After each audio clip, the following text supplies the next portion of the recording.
Itong TNT Tropang Giga ay very busy ngayon dito sa paggagawa ng mga trades at proposals sa iba't ibang koponan.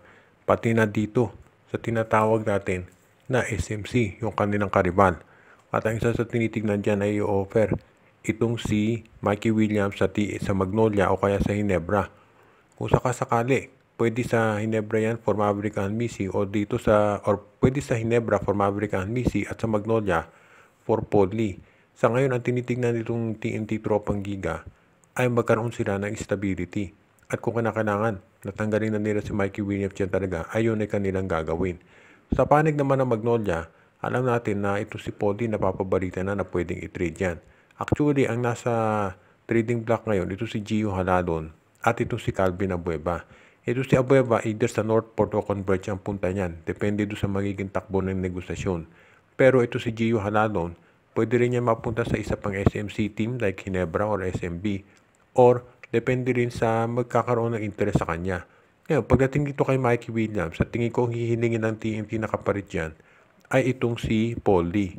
Dahil kung value pag-uusapan, sa tingin ko ganyan ang magiging katapat ni Mikey Williams.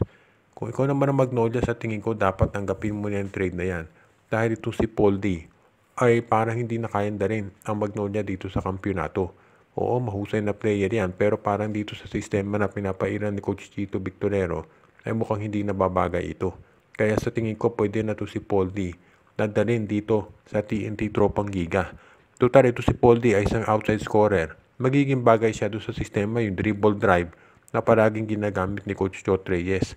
Kaya sa tingin ko, magiging magandang addition yan kung meron kang Paul D at Robert Bodic doon sa backcourt mo. Samantala naman ang Magnolia, kung makukuha si Mikey Williams, ang lakas na rin ng kanilang lineup. Kaya sa tingin ko, pwede ito. Siguro hindi na ito nakakagulat na balita, pero mukhang ang report ngayon ay itong si Kevin Alas ay mukhang tatanggalin na itong NLEX Road Warriors sa kanilang lineup.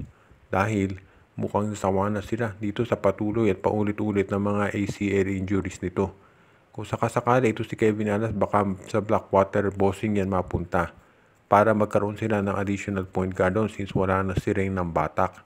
Hindi na ako magtataka kung ganito nga mangyari dahil mahusay nga na player si Kevin Alas, pero kung palagi naman may ACL injury, anong gagawin mo dyan?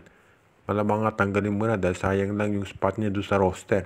So ibigay mo na lang dito sa farm team mo. At in exchange, baka makuha ng index itong si Christian David.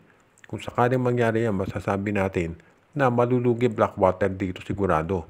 Dahil kung makukuha si Christian David, alam natin na magkakaproblema sila sa scoring. Si David ang third leading scorer nila after ni Rain ng Batak at Troy Rosario. Sinang Batak nasa TNT na at ito si Troy Rosario hindi na yung babalik sa Blackwater. So kung sakasakali, tignan natin kung ano mangyayari dito.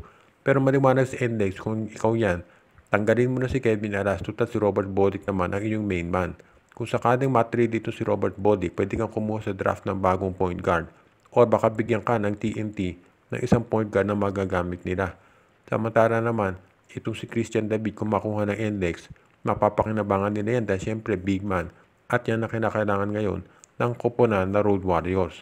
Kung sakasakali naman na itong Blackwater makuha si Kevin Aras, pwedeng gamitin ni Aras yan na platform para patunayan na kaya pa rin niya maglaro na mabuti dito sa isang malakas na PBA team o kahit na sa mahina katulad ng Blackwater. Kung magpapakitang gilas ito si Kevin Alas, makukuha siya ulit ng isang MVP team o malay natin baka SMC. Katulad nangyari kay ng Batak, nagpakitang gilas dito sa Blackwater at nakuha ngayon ng TNT.